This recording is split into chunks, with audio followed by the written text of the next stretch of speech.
Mukama yeebazibwe okyali ku BBS Terefayina eyaffe y'Obwakabaka bwa Buganda musajja wa Kabaka birimu y'ematovu nyongera okukkalira obbaweereza ali ku BBS Terefayina ensonga ezindeese mu ttuntu lino lyennyini nsonga za bulabirizi obwennamirembe nsonga za Church of Uganda nsonga za bukristaayo nina abakulu babiri omu mwami omu mukyala ekisooka mu byonna bakristaayo ekyokubiri balina obuvunaanyizibwa obw'enjawulo mu bukristaayo ntegeeza Church of Uganda omu gwendi naye wano pulezidenti wa Mothers Union owookubiri yakulira ebyenjiri mu bulabirizi obwennamirembe Church of Uganda kansabe bababuuzeeko babeeyanjulire bulungi ebitiibwa balina bingi Mukama waffe yeebazibwe. Tuyanzege muganda wange nange nze Reverend Samuel Mwonge nze nvunaanyizibwa ku by'okubuulira enjiri mu bulabirizi bw'ennamirembe olw'ekisa kya Katonda nja kwebaza Katonda ndeese wano ku Terefayina abantu babeene mwebale kutulaba mwebale kwekuumirako Mukama yeebazibwe. Amiina. President wa Mothers Union. Mukama yeebazibwe abooluganda erinnya lyange nze bingi Roslyn Kawiso olw'ekisa kya Mukama President wa Mothers Union Namirembe Diocese ne Central baaniriza nnyo ababuliriza baffe aba BBS Terefayina. Weewaawo. Reverend gw'otulira ddala ku kitebe. Mazima.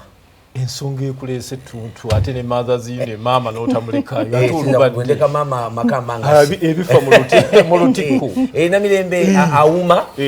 kubanga Katonda atesitese bulungi tuli wano kulwa mukaddafu omulabirizi obulabirizi bw'ennamirembe the Right Reverend Moses Banja atumye okubalaba ate era abalamusizaako ennyo mu linnya lya Mukama waffe Yesu Kristo n'okubategeeza nti akasozi Namirembe kateredde emirembe wegiri Yesu afuga era n'okubategeeza nti ng'obulabirizi tulina enteekateeka eya bulijjo eyitibwa annual convention naye ng'enteekateeka eyo ekulemberwa embaga ez'awamu mulundi guno mukaddafu omulabirizi ku lwokutaano lwa wiiki eno agenda okugatta emigogo egiwera enkaaga abagole abawamu nga Mothers Union eno ssebo yebambazza teri mugole alina kyateekamu bano bakutte ku ssente ne bateekamu bugole bonna bambadde bulungi nekyo Namirembe olwokutaano okuva ssaawa 2 paka 10 tugenda kubeera mu mbaga awo ate n'obulabirizi butesitese n'okubaliisa n'abantu baabwe bulungi Yesu agabudde wali mu gardens yenteekateeka abagole baleeta kwagala nabudde kyekyoka ebisigadde Yesu agabudde era twamadde okubawandiika enteekateeka eno ebaawo buli mwaka yenteekateeka ekulembera convention kasita owulira embaga ez'awamu omanya annual convention y'obulabizi bw'ennamirembe etuuse ebaamu abantu 1.5 kati ketuze ku Terefayina tulowooza nti bajja kubeera n'ebiri ffe tuteeseteese ku Sunday eno ennaku z'omwezi 22 kaddafu omulabizi obulabizi bw'ennamirembe the Right Reverend Moses Banja antumye wano nga nze akulira ebikwekweto ebirwanyisa Setaani Jeno Katuma bwe yaŋŋamba nti bw'oba okyanjula mu Luganda akulira ebikwekweto kamanda ndi wano kubayita ennaku z'omwezi 21 September ye Sunday eno mu Cathedral Gardens tetusobola kubeera mu church kwati tujamu Sunday na 22 eno tujja kubeera mu Cathedral Gardens awo era olowooza okutandika n'enkya tente zigenda kutandika okuluma n'entebe ezituuza abantu emitwalo 2 twaga kubayita mujje okusooka byonna mutuule wansi w'ebigere bya Mukama waffe Yesu muulire Katonda byayogera wakikulu nnyo okumanya Katonda agamba ki mu mbeera abaana bakadde okusomero abantu bakaaba mu maka bakaaba mu ggwanga bakaaba everywhere mu opposition bakaaba everywhere there is cry buli kimu kyakaaba maziga naye kikulu nnyo okujja okuwera mu nsonga eno Katonda agamba ki abamu tebalina mirimu abamu tebalina baami abalala abaami beekyanze abalala bafiiriddwa n'ekyo Katonda abayita ng'ennaku z'omwezi 22 mu Cathedral Gardens Namirembe essaawa emu kitundu nga okusinza kutandise n'okutendereza tugenda kuba ettendo mu linnya lya Mukama waffe Yesu ate zinagenda okuwera ssaawa 2 nga omwogezi asooka atandise ku mulundi guno Katonda atukoze bulungi mukaddafu omulabirizi obulabizi bw'ennamirembe atuyitidde aboogezi okusooka byonna nze kennyini Reverend Samuel Mwonge nja kubeerawo nkikwatemu nekyo jangu olabe Katonda bw'ayamba abantu be ate mukaddafu omulabirizi yennyini Right Reverend Moses Banja agenda kukuyigiriza your God is choice mugosotegera nti oli choice ya Mukama tebakujoga tebakumanyira black as you are short as you are tall as you are God's choice perfectly wonderfully created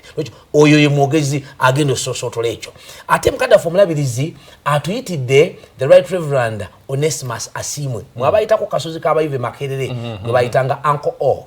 kakati mulabirizi Uncle O agenda kubanga atusosotolera ugamba kubanga atulambulira omulamwa n'okusaba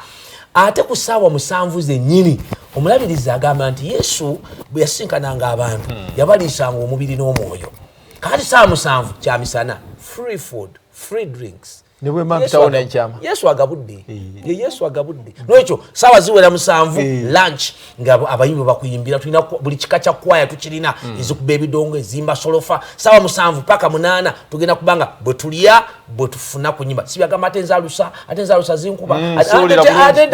nedda byonna bigenda kuba bulungi ate ku sawa 8 zennyini tugenda kubeera ne Dr. Israel Rutu. Dr. Israel Rutu ono ye head of clinical services and senior consultant clinical onthologist at the Uganda Cancer Institute. Ekimu ku kibonyabonya abantu baffe cancer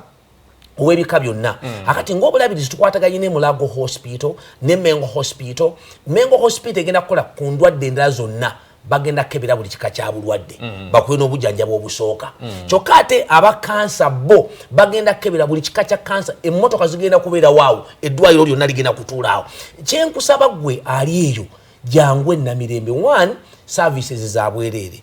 abasawo babwereere eddagala lyabwe kati tolinda nnyo kumala kulwala n'ogenda bakebera jangu bakebere bwe bakusanga ng'olina obuzibu yingira wano tukusabire Katonda ayinza byonna bwe bakusanga nga toyina nga weebaza Katonda ng'ogenda maaso weekuuma weewaawo kakati ate president wa Mothers Union anti yakulira abakazi abafumbo enteekateeka eri abagole abeeteekateeka kubanda buli kimu kikoleddwako gwe kujja na mukwano gwo ng'owulira omukwano omugulina mweteeseteese nakwata budde nakukkiriza ekyo kye mugenda tandikiraawo maama wange twagala kwebaza Mukama ne mission department ate n'omulabirizi waffe Moses Banja tumwebaza ku lw'enteekateeka eno ennungi ennyo bwetyo abagole baffe tutandise olwokuna abagole baffe bonna ab'embaga z'ekikungo b'embaga z'awamu bonna saawa 2 nga batuuse awo ku gardens nga abamoviti batandika obbakolako abaami n'abakyala bonna bajje abaami bagenda bakolako enviiri abakyala nabo bagenda bakolako enviiri abaami bagenda basalako enviiri tebali kintu kyonna kye bagenda okuteekamu kwegamba moviti egabudde ku lwa mission department ate n'obulabirizi bwaffe bw'Namirembe kakati bannange omuntu olanoberwawa okufuna empeta okutukuza obufumbo bwe ate n'odda ku mmeeza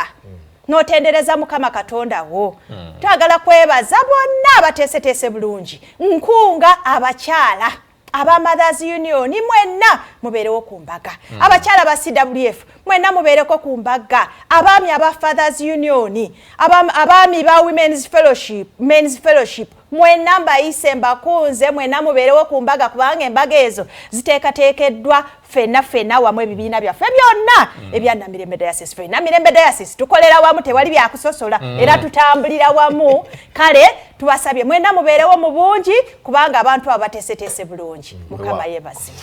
Reverend abaana ba Katonda bwe bakuŋŋaana n'abasitaani nga batandika okulingiza ebintu bino poliisi ebimanyi era ekintu size eddakiika 2 bino Uganda Police kubanga mbadde mu lukiiko lwa security era tubaddewo ne DPC ne OC nakulira counter terrorism ne G ne Major Matovu naye aweereza omubaka nekyo tubadde mu lukiiko olwo okulaba nga security eri taken care of. Tujja kubakubiriza okusooka byonna totambula na tindikaali mungi ngani nakawera agenda mulumbe na tindikaali tukusaba kusabe okulaba ng'ojja wakiri ne Bayibuli ojje n'ekitabo ky'okusaba ojje ne peni ne notebook n'ekiweebwayo ky'onoowaayo maaso ga Mukama ebisigadde emmere ojja gisanga ebyokunywa ojja bisanga akati tukusaba ojengo light bwoba oyina essimu bbiri letako emu leta nyingi abaine emmotoka ennyingi oli abamu abantu katonda bawadde omukisa sebo nga birabira n'ennamba z'emmotoka ze baavuze akati nja kukubiriza goto mufune emmotoka emu yebe baleeta nga famire maama avuge taata avuge omutabani avuge nedda mbakubiriza mugireko mu famire kamwe namugyewamu tusobole okutuula wamu tutule wansi w'ebigere bya mukama waffe Yesu gamba security mujanguyize obulamu obwo kusobola okulaba nga ffenna tunyumira ekikulu kya byonna kwe kunyumirwa Katonda kyagamba Sunday eno muganda wange Matovu Sunday eno nga 22 Katonda agenda kukwatako mu ngalo amina njagala ekyo kimanyi Katonda ajja kukwatako mu ngalo Bayibuli egamba nti abamanyi Katonda waabwe babeera n'amaanyi ne bakola ebyobuzira kanja kukubiriza abantu ba Katonda kubanga oluusi abantu baffe babeera eyo ne babonaabona nze ndabye ku bantu kuba kati leero buli lwakubiri tuba ne lankyawa era kunva wano ngenda mu lankyawa buli lwakubiri bayina mirembe awo naye osanga abantu nga buli yeebaka aloota misota kyokka Bayibuli egamba nti abalamu tebatabagana n'abafu naye gwe abafu obaloota buli kiseera kati eddagala Sunday ate simanyi misota gingoba simanyi ate ogwa bulaka ogwa butolobojo ate nengwa ente nezinumba nembuuka ebinnya toyina kubuuka binnya oli mulonde wa Katonda solution yeyo ate simanyi buli musajja nkuba amanda tubanga abatandise nadduka alagawa oteekwa kumega sure nti oze mu kifo ekituufu n'abantu abatuufu ku Sunday eno gwe jangu nga bwoli Katonda ajja kukolako omulimu si bya kusasulira no you are not going to pay anything esaate bagisasulira akatebe tebakasasulira emmere tebasasula Yesu yasasudde dda gwe kyokola your willingness okusobola okulaba ng'ojja mu Cathedral Gardens na mirembe nze nno nga sinaleka Rosie eno kwogera n'abakazi bafumbo njala kwongera kunyweza abasajja Bayibuli egamba nti omusajja gwe mutwe kati mu abasajja kujja nga mwagala bwagazi bakyala batuwube mulina okumenya sure nti ekintu kino tukirimu mu abasajja abafumbo presence yaffe era nabadde president wa Fathers Union netugamba mwambale uniform omanyi abakyala bano bagane bambale ekimu tugamba babo tebalina bambi abasajja mufube okulaba nga mwambale uniform yaffe ya Fathers Union abasajja abakulisayo mwambale eyammwe uniform abakazi abakulisayo mwambale green mwenna mujje akasozi kawume mwabavubuka mujje twakubaza amasomero already amasomero nga King's College Buddo Mengo bagambye tujja n'aba amasomero muleete abaana tutandike nabo tamwetandise ne tusobole okubasumba n'okubalaga ekyokola mu promotional term weewaawo maama bingi mu ddakiika ng'emu Reverend oluvannyuma asibule n'okwebaza kikyoyongerezaako ku kyayogedde naddala abagole embeera ey'ekigole eyo era ne convention y'abamother abagole baffe ab'olwokutaano mbakubiriza mwekuume akaseera kano tekabeera kangu ng'ogenda kugatta mubeere awaka ate musabe Mukama Katonda ntaatuukiriza olunaku olwo kubanga yamanyi byonna ng'amaliriza njagala okukubiriza abakyala ba Mothers Union nti mwenna ku lutikko ennamirembe saawa 2 nga twatuuse dda ate nga twambadde gomesi yaffe ya white n'ekitambala kya blue abakyala abakristaayo namwe mwambale uniform yamwe ya green abakyala ffenna twambala ba reverend mwenna twambale uniforms zaffe tuweese ekitiibwa ebibiina byaffe nga tujja tutuula wansi wa bigere bya Katonda byonna byetufunye byonna byolowooza byonna ebiganye ku lunaku olwo bigenda kuggwa fisaaka akaseera jangu tutuule ku bigere bya Mukama waffe Yesu Kristu nga tulina abagenda otukubiriza tuwangule sitaani tutereere bulungi Mukama yeebazibwe tugenda mawulire gy'otobadde naye mu ddakiika ng'emu kitundu Kubawe ekigambo kya Katonda tekigererwa budde nsabira toyinza kuva wano naye nja kubategeeza number 1 Katonda abayise amina tojja namirembe kulaba nze oba omusajja wa Katonda ow'amaanyi naye jangu olabe Mukama ku Sunday eno nga 22 enteekateeka namutaayika nnene nti tujja kubeera n'okusinza tujja kubeera n'okutendereza tujja kubeera n'okuyimba ennyimba ez'omu bitabo era omwogezi asooka ku ssaawa 2 Reverend Herbert Ssetumba Kigonga ajja kuba ayigiriza ate ku ssaawa 3 Right Reverend Moses Banja ajja kuba nga ayigiriza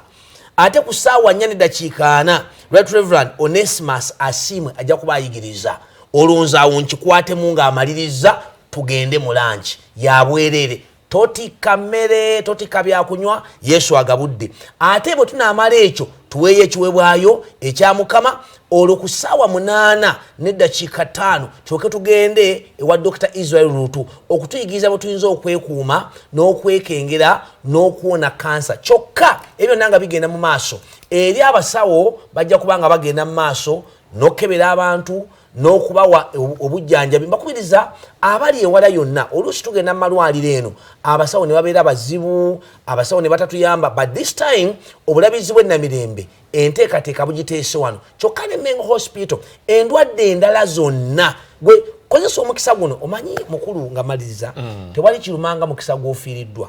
bwe gugenda okaaba bukabi n'ogamba how I wish ekyo nja kubakubiriza ku Sunday eno nga 22 mujje mu Cathedral Gardens Namirembe tutule wansi w'ebigere bya Mukama waffe Yesu Katonda ayogere naffe kanasonyesa waliwo ekibiina ky'aba intercessors nga 50 tujja kubanga tusaba nammwe one by one ate era n'okuba anointinga kubanga ekyo Mukama akituwadde Bayibuli gamba nti abaana bange bwe banajjanga mu banointinge bave mu maanyi nga bagukira mu maanyi tonnasasula school fees amaka gakyankalanye ku mulimu bakulumba embeera etabuse teweetaaga kwetuga teweetaaga kweteeka muguwa tobulawo teweekyawa togenda mu depression Bayibuli gamba mujje gyendi mwenna abakooye era abakitowereddwa nange nabamuza kati Namirembe Diocese eteesoteeso gye ku Sunday eno Katonda akole bulungi kankuwa omukisa